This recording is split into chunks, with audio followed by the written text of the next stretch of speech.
begin. On behalf of Rebuilding Your Life Radio with Susan Sherayko and the Train Your Brain, Claim Your Power calls, welcome. Today, Dr. Elena Pezzini and Dr. Debra Ferrari join me to discuss their new book and companion training, Dogs Lovers, You, the Vet, and the Dog Trainer and Coach. By way of introduction, Dr. Elena Pezzini has a doctorate in organizational leadership. Her dissertation concerned the role of animals in the workplace, and she founded a nonprofit organization for service dogs, You Have Got the Power. Originally from Italy, she collaborated with veterinarian and dog trainer Dr. Debra Ferrari to write a comprehensive book about how we can improve our relationships and communication skills with dogs. We have a great deal to learn, so please put your hands together to welcome Dr. Elena Pezzini and Dr. Debra Ferrari. Thank you. Greetings, Dr. Pezzini and Dr. Ferrari. Thank you. Thank you. Dr. Thank Pezzini, you, your Susan. doctorate is in industrial Oh, you're more than welcome. I'm so glad you're here today. Dr. Pezzini, your doctorate is in industrial organizational psychology. You work as a strategic advisor and consultant as business and executive coach. How does that relate to the work you do with animals? Thank you, Executive Mrs. Sherayko, for having us on your platform today. Yes, so corporate executives like you and me are known to have high level of stress, yes, and be somewhat workaholics. So again, I'm one of them, and I'm guilty of the same. My research and my fellow scientists' studies have demonstrated how having a pet by your side lowers your cortisol, the stress hormone, and their levels, and helps you take healthy breaks. So animals need to be walked, right? And animals stay present without holding on to anything negative, unlike humans do.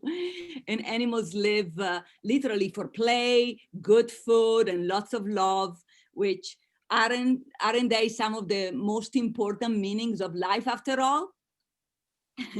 So you can find you and your... I would say so. Yes, I think so too. Thank you. So you and your amazing listeners can find the PhD dissertation online showing exactly the human-animal bond in relation to stress, the #1 bestseller on Amazon on the healing power of animals, on workers, titled Success from the Heart, and then our latest publication called Dogs Lovers on Amazon as well, in both languages, English and Italian. How does that sound? That sounds wonderful. But how, Dr. Pezzini, how did you and Dr. Ferrari come together to write a book about the various animal care professionals that provide the key to a really successful relationship with your dogs? Great question, Susan, and thank you for asking. As you can tell from my accent, I am Italian-American, and my beloved cousin, Dr. Debra Ferrari here, and I were in Italy during the hot summer of 2018, and my senior dog, Sammy, at the time was unexpectedly dying of cancer, and Dr. Ferrari was taking excellent care of her in her last final days. So Dr. Ferrari and I were talking about the meaning of life, our career challenges with people, not animals, because animals are easy and always unconditionally loving. And Dr. Ferrari thought that she and I, as respective veterinarian and psychologist, would make the ultimate collaboration to help our beloved animals, and in turn, their humans. Because veterinarians are not taught psychology in order to interact with pet owners. And psychologists, like me, are not taught animal training and animal well-being or welfare to have a healthy relationship with our pets. So when the relationship is healthy between humans and dogs in this case, then both parties, the humans and the animals, benefit from it. Can you relate, Susan? Oh, yes. We have lots of animals at my house. And it ranges from horses to cats and birds and chickens and dogs. So we have a lot of animals to communicate with. Wonderful. Dr. Ferrari, can you explain the key professionals that are involved in this work? Yes, well, in our work, we speak about the veterinary, the dog trainer, and the coach. The veterinary physician is a professional graduate in veterinary medicine, approximately a 5-year degree in most countries in the world. To be able to practice, he or she must have passed the state exam, get licensed, and be registered with the board of veterinary doctors for their state. Veterinarians are required to comply with the code of conduct and ethics dictated by their board. The dog trainer as well is a professional dog educator. The dog educator or instructor, more generally is called the dog trainer, is the professional who deals with the interaction between men and dogs to build and improve their relationship, teach the owner how to communicate with his dog, and to provide the necessary education for them to coexist in an urban environment. The coach is a professional who collaborates with clients, which through a creative process stimulates reflection, inspiring them to maximize their personal and professional potential. These are 3 professionals that are very important to live and work with our dogs. Dr. Pezzini, the central theme of the book is this practice of communication skills, good communication skills between the owner and the professionals, as well as the owner and the dogs. Is it difficult for owners and professionals to communicate with each other? We're both humans. That's right. Thank you, Susan. Another great question. Yes, it is. Because normally the pet owner sees the dog professionals only when there is a crisis, when the dog is sick or misbehaves, etc. So, as you know, human emotions get in the way and intelligence goes down and we communicate poorly. I'm guilty of the same. We want to educate dog owners and all dog professionals, Dr. Ferrari and I, to learn how to communicate effectively before there is a crisis, a problem, a challenge. So that way the dog's health and well-being is not at risk. Often because of unnecessary misunderstandings due to poor communication, unfortunately, the dog is put down, euthanized way too soon. Susan, have you seen or experienced that?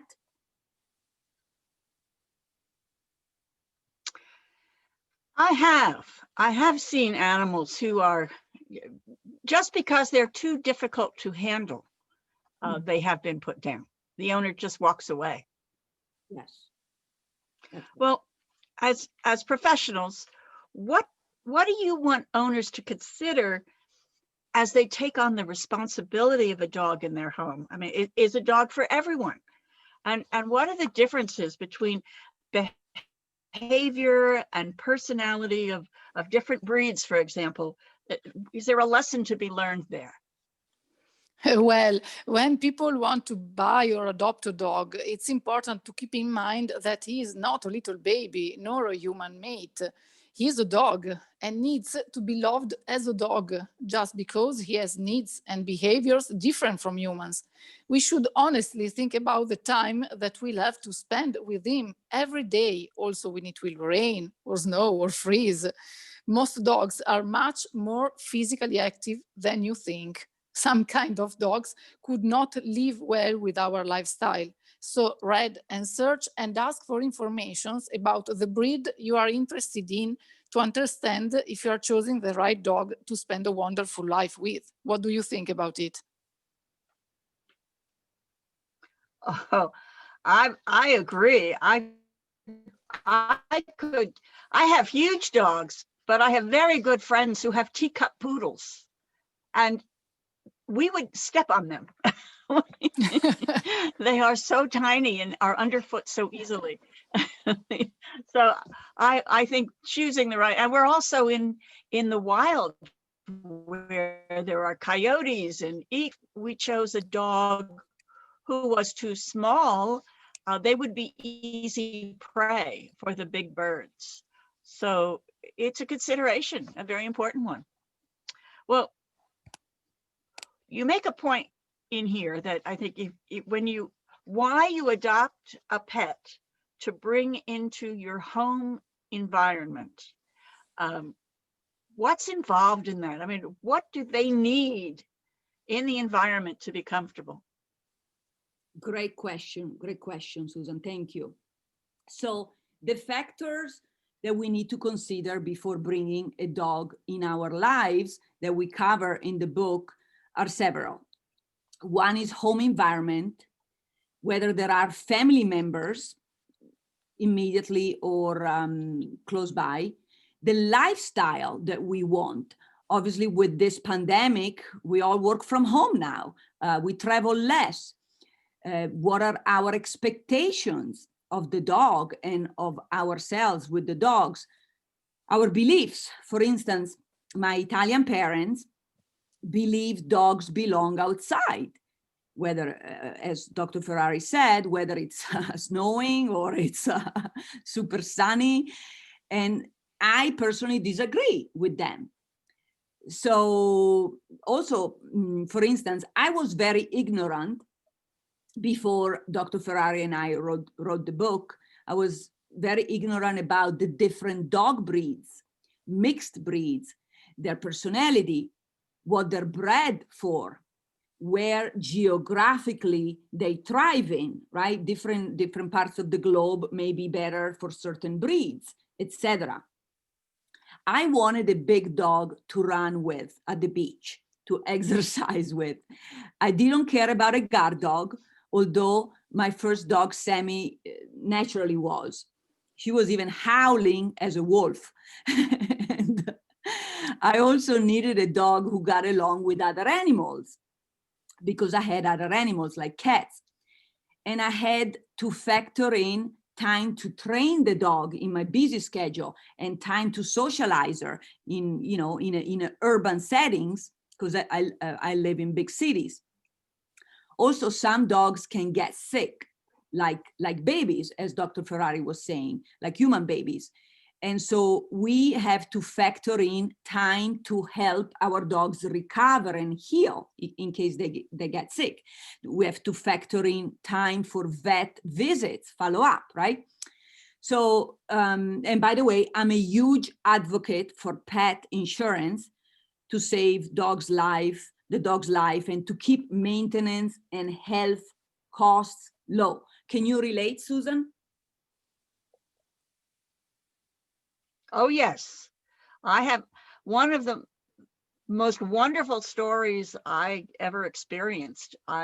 One of my dogs was hit by a car and they just drove off, and someone else helped me get the dog into a truck and took it to an emergency center.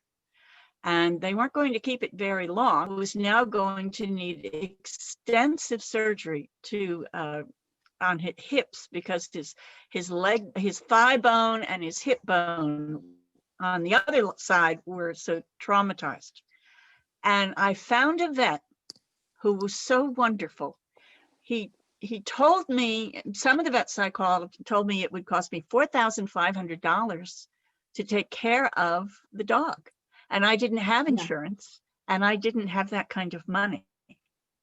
Mm-hmm. So I was hysterical. And we finally found a vet who spoke with me, and he promised me that he wouldn't charge me additional costs above and beyond the surgery, no matter what. And he kept his promise. And don't you know that he probably thought to himself, what a bad deal that was, because that dog was in and out of that hospital multiple times, wound up staying with him for several weeks so we could keep him quiet enough to heal. So it was, I mean, that's a big issue when you're in the middle of a veterinary situation. Sure. What a wonderful story. Thank you for sharing it with us.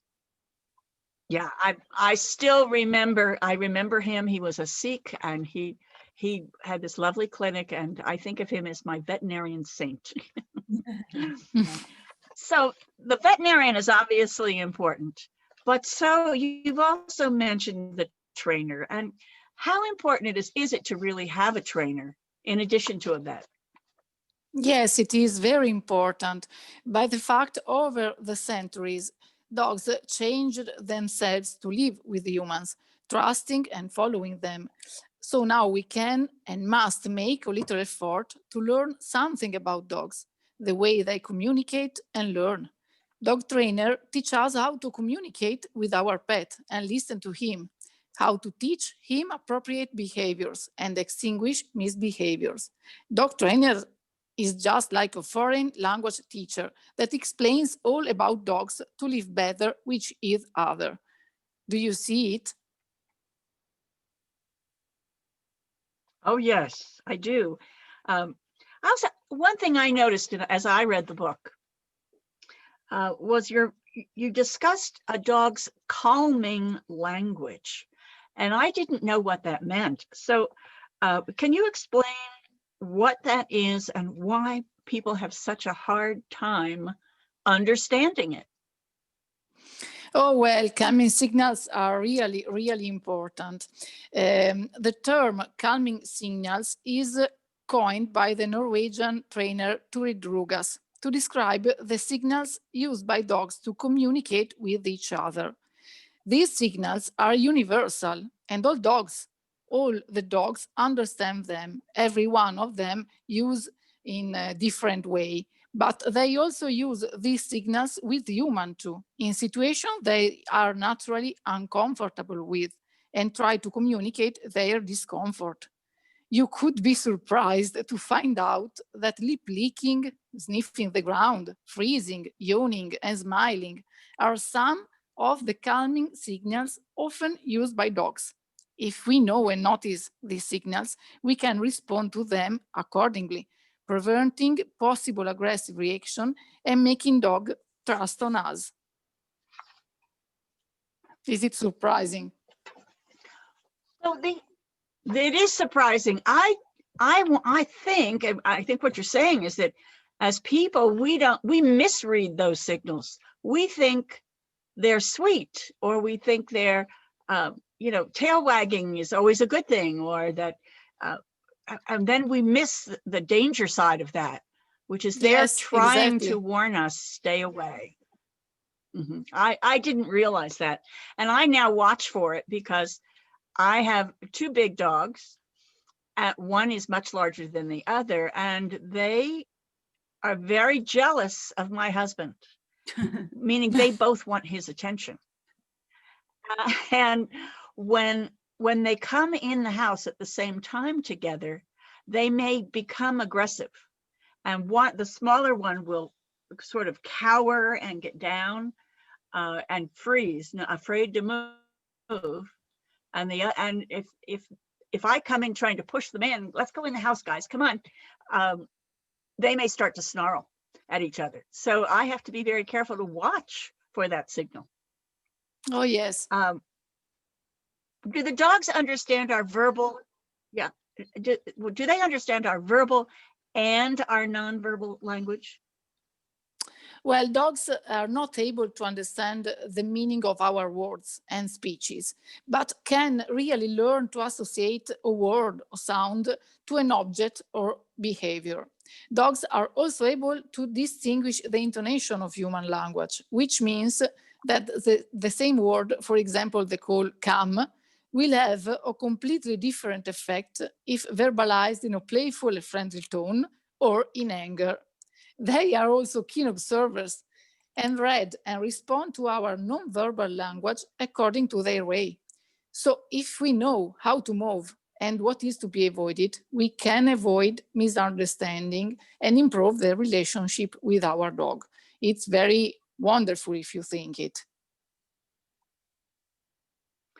I do. I know I have to, we have a dangerous situation because of the coyotes in our neighborhood. And sometimes they will come out in this big, we have about a 10-acre field across the street, and they will come through that field. And the dogs want to go talk to them. And then you hear the coyotes yip to say, go away and don't come near me. And I have to be very firm when I call them at that point, that we're not messing around here. This is not mommy saying, come on over, I want you to come see me. This is get home, it's not safe. And if I get the right tone, they come right back. So I do relate to that. That's need to have that kind of understanding. Nice. So what is the real relationship between a dog and his owner? We think that the owner should not be a boss, nor a subaltern, or the personal toy of the dog. But the owner should be a wonderful leader, so that the dog is willing to stay with him and follow him everywhere. A good leader knows deeply his dog, speaks clearly, is trustworthy, provides for dog needs, and is funny to spend time with him. Are you a good owner, Susan? Yes, I think.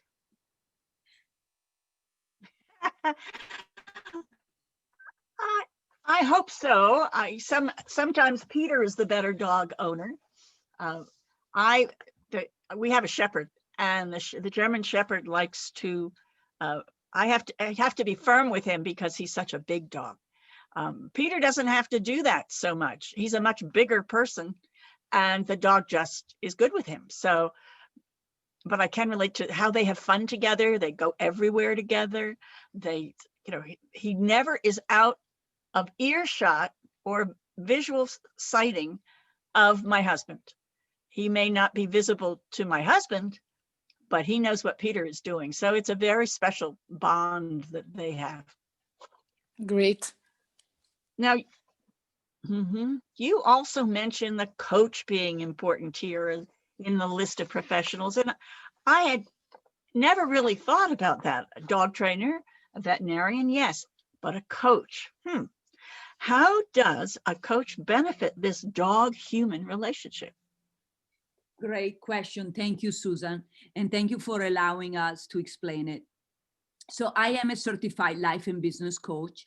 And because humans are social beings and interact with many other people, even if they live alone, like in my case, it's important that a coach, let's say a family coach, supervises all the human interactions around the dog. The dog is in the middle, and the coach is sort of like the glue for everyone's happiness.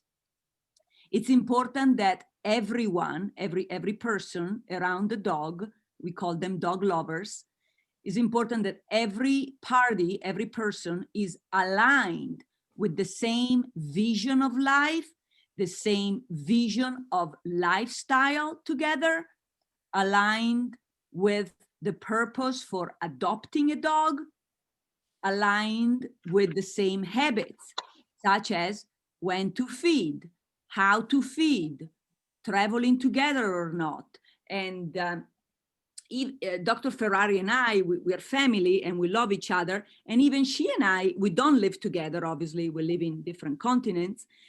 And even she and I have different habits around dogs and different preferences around what to feed or not to feed, for instance, okay? And you may have different ones too, as well. Does that make sense, Susan? Oh, totally. But what do we have to learn about the care and training of our dogs in order to create this glue for everybody's happiness? Oh, there are so many things. I am a dog trainer and a veterinarian for more than 14 years, and I haven't finished learning about it yet. In my experience, however, better dog owners are the ones who know what a wonderful animal is the dog they live with and try to really understand him day after day. That is what I can say about it.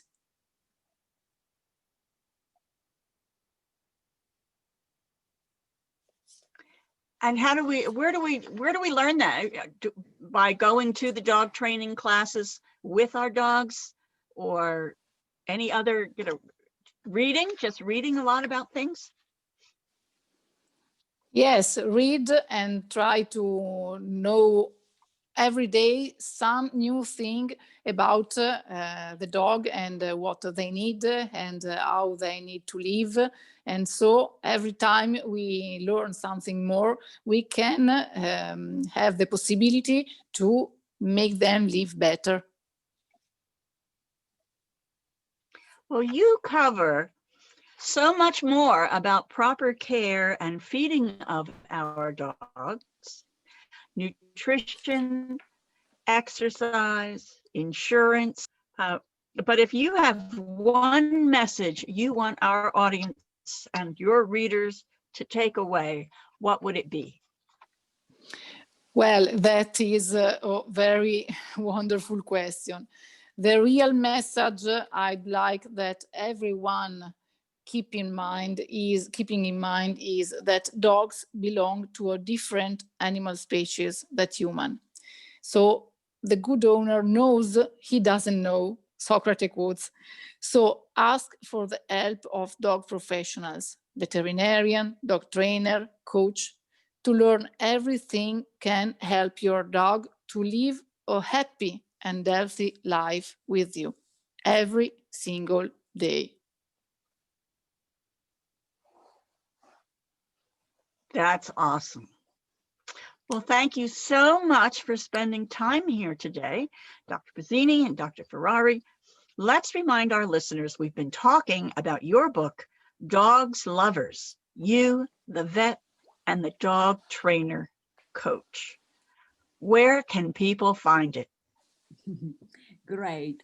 So it's on Amazon, fresh off the press as of last month and these recent holidays. So you will find it.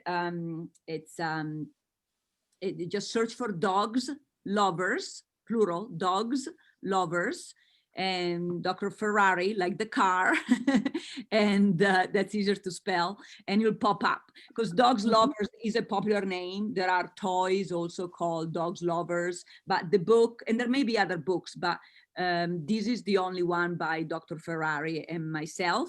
So it's only $4, and most of the proceeds go to charity. You can also find a link on our website, dogslovers.org, again, plural, dogslovers.org. And I want to remind you that the book contains a lot of hands-on practical exercises and even a workbook. So you can follow along with your dog and have a lot of fun. We already did this with our Italian audience, and it was a huge success. We offer group coaching with a private Facebook group where dog owners can share best practices and fun stories about their dogs and socialize. We also have social media channels, LinkedIn, YouTube, Instagram, and even a podcast like yours, Susan, on anchor.fm as well. And so with all of that, it's free. And then we also offer private coaching at a very reasonable price with both Dr. Ferrari and with myself. How does that sound? That's so reasonable. I mean, it makes it so that not having the money shouldn't be a reason not to check this out and learn how to deal with your pet better. That's right. I'd like to thank you guys, our listeners, for joining us today as well. I ask them that they support our authors by picking up a copy of their book or giving a copy or recommendation to a friend. Put their content to use with your own dogs at home or as part of a community, because that's what the book's all about. Explore something new with your dog, like dog yoga. I just learned about that. I think that's wonderful. You can also support their work by going to the anchor.fm podcast, Train Your Brain, Claim Your Power. You can like us, follow us, become a sponsor or subscriber. As our thanks for helping us give authors a voice, we will give a percentage of any donations given in their name, Dogs Lovers, to the youhaveGotThePower.com nonprofit site that Dr. Pezzini runs.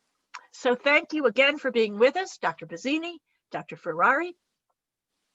So appreciate your being here today. We appreciate you too. Thank you.